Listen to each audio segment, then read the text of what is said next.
Hello, and welcome to another D&D 3.5 Prestige Class Review from 3.5 Archive. This is going to be our 11th D&D 3.5 Prestige Class Review. Today we're going to be looking at the Thayan Knight.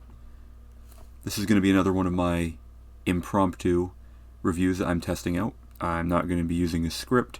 I've just read through the Prestige class a couple of times, and I'm going to go through it again now and just give my thoughts on its various abilities, features, prerequisites, etc. So the Thayan Knight is a prestige class for fighters, primarily it's recommended for. They are protectors of the Red Wizards of Thay from the Forgotten Realms campaign setting. This prestige class is from the Complete Warrior sourcebook, but they chose to include it even though it's a setting-specific one for a couple reasons that they explain in the sidebar. They wanted to give an example of a prestige class that is tailored for the setting it's in, and they also wanted to present it as an optional one that you could tailor for your own campaign setting if you had an organization similar to the Red Wizards of Thay. And it says here that most Thayan Knights are fighters. It says there are some monks and rangers. Barbarians are usually too reckless, they say, to concentrate on defending a wizard, which is the primary purpose of this prestige class, so it's defense-oriented, specifically protecting another character, in this case a spellcaster. This really harkens back to the, in some ways, original purpose of fighters in Dungeons & Dragons, which is to protect the magic users. And this is more explicitly set out later on in 4th edition when they give fighters and other similar classes the defender combat role. So this is recommended for fighters. The Knight prestige class, or the Knight base class rather, could be another potential candidate for this prestige class. To qualify to become a Thayan Knight, you must fulfill the following requirements. You have to be a human, which fits because the Red Wizards of Thay are quite xenophobic. The Red Wizards as an organization are evil, so your alignment must be any non-good. Your base attack bonus has to be +5 or higher. This is going to lock this behind the standard character level 5 or higher. For skills, you're going to need 2 ranks in Intimidate, 2 ranks in Knowledge Arcana, and 2 ranks in Knowledge Local of Thay, specifically. So this is going to require a total of 6 skill ranks, of which 4 are probably going to be cross-class for fighters taking this class. So this is going to eat up a fair number of your skill points if you're a standard fighter, but as for feats, you're going to need Iron Will and Weapon Focus Longsword. Iron Will is actually one of the recommended starting feats for a fighter. If you look at a lot of the starting packages in the second player's handbook, it can be good to shore up a weak will save, but not generally one that you're going to take. Weapon Focus is fairly common, so I would rate this prestige class as moderately restrictive. There's also the special requirement of sworn allegiance to the Red Wizards of Thay, but that doesn't have any actual mechanical requirement for your character. So I would give this moderately restrictive requirements for entry. It is going to, again, eat up a lot of your skill points, and it's going to require you to take at least one feat that's a little bit unusual for fighters to take, oftentimes at least. The Thayan Knight has a D10 hit die, so that matches pretty well with the fighter. If you are a knight, you're going to be downgrading from a D12 hit die, but like they say, most characters taking this prestige class will be fighters, so they won't have to change anything. You do get full base attack bonus, and you get good fortitude save, so it's pretty much the same as a fighter in that respect as well. You get a decent number of class skills: Bluff, Climb, Craft, Gather Information, Handle Animal, Intimidate, Jump, Knowledge Arcana, Knowledge Thay Local, Profession, Ride, Spot, and Swim. These are all, this is an expansion on the fighter skill list. You do get the same number of skill points, so you're going to have to give up on advancing skills you already have in order to take these, but that's likely going to be worth it. As for class features, at level 1, you gain Horrors of Thay. You get a +2 morale bonus on saving throws against fear effects, and a +1 morale bonus on saving throws against charm effects. You also gain proficiency with Tower Shields as part of your starting weapon and armor proficiencies for the class. Anyway, so +2 against fear is pretty situational, can save your life. Other times it likely won't have much of an effect. Saves against charm effects are nice as well. At 4th level, these bonuses increase to +4 and +2. So that's giving you a little bit more of a sizable increase. Charm effects can really ruin your day as a fighter, but again, it's not going to be every combat that these are coming up. So this is going to be a situational feature. Kind of a weak start for this prestige class, but fortunately you do get another feature. At level 1, you have to go through a long and painful tattooing ritual, and similar to the Red Wizards of Thay themselves having tattoos, their defenders, their Thayan Knights, also have tattoos. This magic tattoo is going to be either on your back or on your forehead, and it gives you +2 resistance to reflex saves. So this is going to overlap with a cloak of resistance if you do happen to wear one. It also marks you as being loyal to the Red Wizards. That's a flavor thing. However, the downside of this tattoo is that you automatically fail any saving throw against a mind-affecting spell cast by a Red Wizard. So if one of them wants to control you with a mind-affecting spell, it happens automatically. Also, while the tattoo is visible, you get +2 morale bonus on Intimidate checks. So this can be quite nice to have. Improve your Intimidate skill if you're going to use that. Overall, this is not a fantastic start to a prestige class, but it does lay the groundwork for some of what comes later.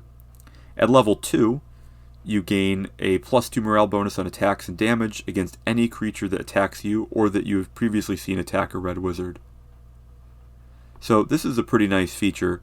Pretty much as soon as you are attacked, which is probably going to be right away, especially if you're defending a wizard from enemy combatants, you're going to get a +2 morale bonus on attack and damage rolls.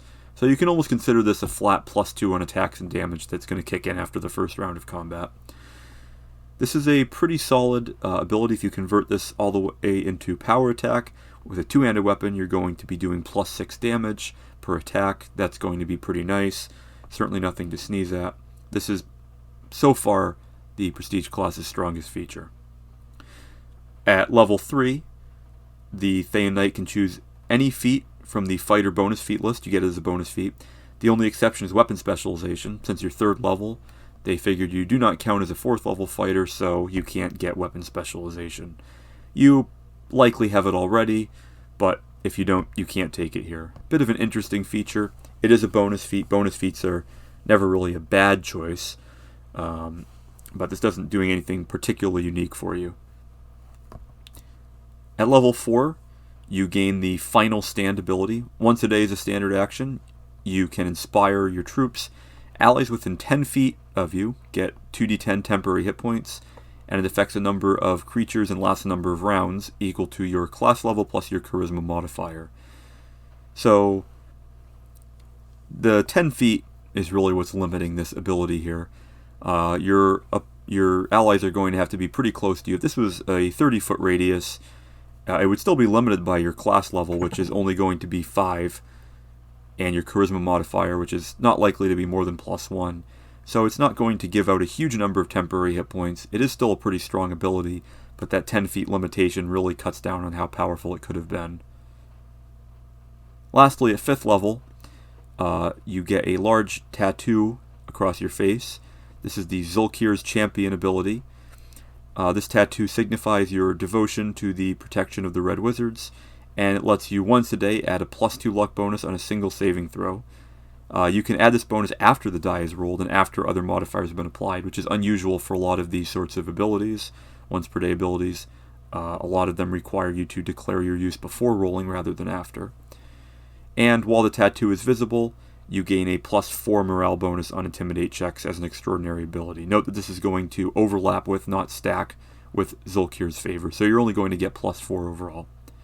Still quite nice, but really only is going to be good if you're combining it with other fear-based or intimidate-based abilities. So overall, I'm going to give this Prestige class 4 points for concept, but only 2 points for execution. The Zulkir's Defender ability is really the strongest here. The Final Stand is quite nice. It's a good commander type of ability, which doesn't happen a lot in 3.5. But those are really the only 2 abilities that are really good. The bonus feat is nice, but you can get that from pretty much anything. You could get that from taking a level of fighter and much sooner. The luck bonus on a save is helpful, but it is only a +2.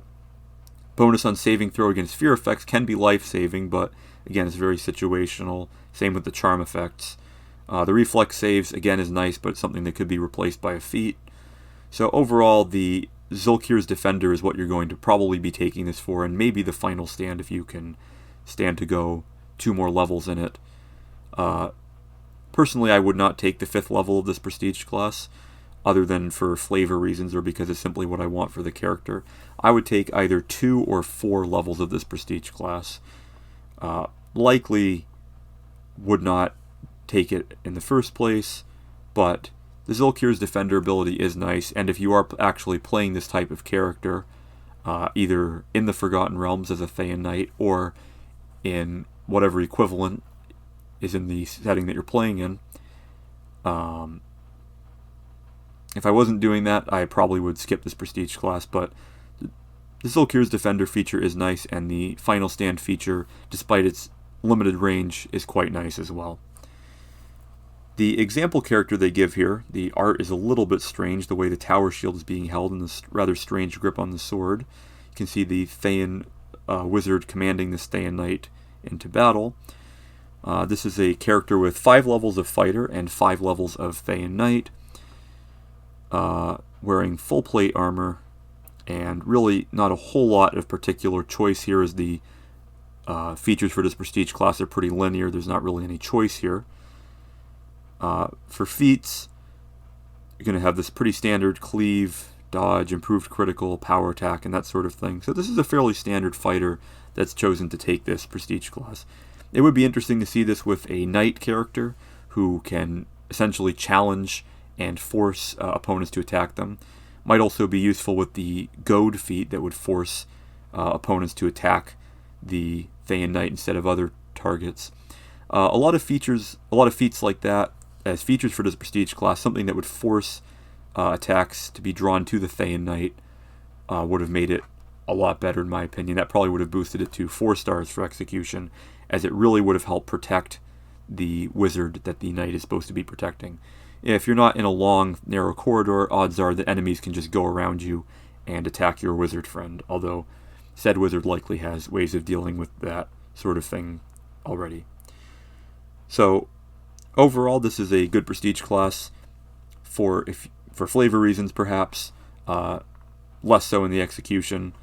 Really does not fill out the defender role quite so well, but then again, it's hard to find classes or abilities in 3.5 that do. So that's going to be about it for this 3.5 prestige class review. I'd appreciate if you liked, commented, subscribed, all that sort of thing. And let me know what you think of this impromptu style of video as opposed to scripted. And that's going to be about it. Thanks for watching, and I'll see you next time.